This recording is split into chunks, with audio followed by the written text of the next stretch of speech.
মুর্শিদাবাদ জেলার ভরতপুর থানার আলো গ্রাম অঞ্চলের গোবিন্দপুর গ্রামে একটি অনলাইন দোকানে দীর্ঘদিন ধরে চলছিল জাল আধার কার্ডের কারবার।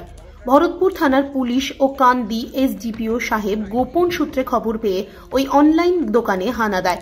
সেখান থেকে দুই মূল পাণ্ডাকে গ্রেফতার করে। একজনের নাম এনামুল শেখ, বাড়ি ভরতপুর থানার গোবিন্দপুর, ও নিয়াত হোসেন শেখ, বড়ুয়া থানার কুমরাই গ্রামে তার বাড়ি। এদের জিজ্ঞাসাবাদ করার পর পুলিশ আলো গ্রাম পঞ্চায়েতের নকল স্ট্যাম্প তৈরি করে 3টি ফিঙ্গারপ্রিন্ট, একটি আই স্ক্যানার, শতাধিক পাসপোর্ট কপি ছবি, 2টি ল্যাপটপ, একটি ক্যামেরা, একটি জেরক্স মেশিন, একটি ল্যামিনেশন মেশিন সহ নগদ 24,000 টাকা বাজেয়াপ্ত করে ভরতপুর থানার পুলিশ। আজ ওই দুই ব্যক্তিকে কান্দি কোর্টে নিয়ে যাওয়া হবে এবং 10 দিনের পুলিশ হেফাজতে নেওয়ার আবেদন করবে ভরতপুর থানার পুলিশ বলে জানান। নেয়ামত শেখ দীর্ঘদিন ধরে বড়ুয়া থানা এলাকায় কুলিতে এই কাজ করত।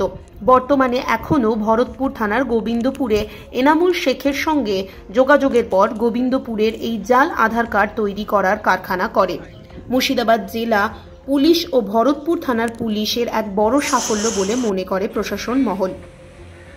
এই ঘটনার পর এলাকায় চিরুনি তল্লাশি শুরু করে ভরতপুর থানার পুলিশ। কে বা কারা এর সঙ্গে আরও যুক্ত সেটা খতিয়ে দেখছে ভরতপুর থানার পুলিশ প্রশাসন। শেষে একটি সাক্ষাৎকারে কি বললেন কান্দি আরক্ষা আধিকারিক, শুনুন। গত 7 জুলাই 2025 আমরা একটা ইনফরমেশন পেলাম যে গোবিন্দপুর গ্রাম ভরতপুর থানাতে এক জায়গাতে একটা দোকান আছে যেখানে কিছু জাল আধার কার্ড আর এইসব তৈরি হচ্ছে। তো এই ইনফরমেশনকে ওয়ার্ক আউট করতে গেলে আমরা একটা টিম নিয়ে ওখানে স্পটে যাই।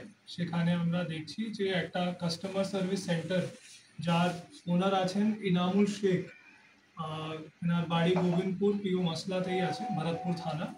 ওনার সেন্টারের ভিতরে আর একজন যার নাম আছে শেখ নিয়াত হোসেন, ওনার বাড়ি আছে বদুয়া পিএস বড়ুয়া। ওখানে বসে যে নিয়াত শেখ আছে ও এই দোকানে বসে একটা অথেন্টিকেটেড কাস্টমার অপারেটর যে আছে, আধার কার্ড তৈরি করার যার অথরিটি আছে, ফিঙ্গারপ্রিন্ট আছে, ওই ফিঙ্গারপ্রিন্ট নিয়ে একটা স্ট্যাম্প তৈরি করেছে। আর এই স্ট্যাম্প ইউজ করে অবৈধভাবে এখানে এই কাস্টমার সার্ভিস সেন্টারে বসে আধার কার্ডগুলো তৈরি করছে। এই আধার কার্ড তৈরি করার যে সব জিনিসপত্র লাগে, ল্যামিনেশন মেশিন, একটা camera attach with light bulb, 3খানা ফিঙ্গারপ্রিন্ট স্ক্যানার, এইসব, আর একটা আইরিস স্ক্যানার, এইসব আমরা ওখানে পেয়েছি। তার সঙ্গেই একটা ব্যাগে প্রায় 100 উপরে আমরা পাসপোর্ট সাইজ ফটোগ্রাফস পেয়েছি, যার কোনো জাস্টিফিকেশন এদের কাছে নেই।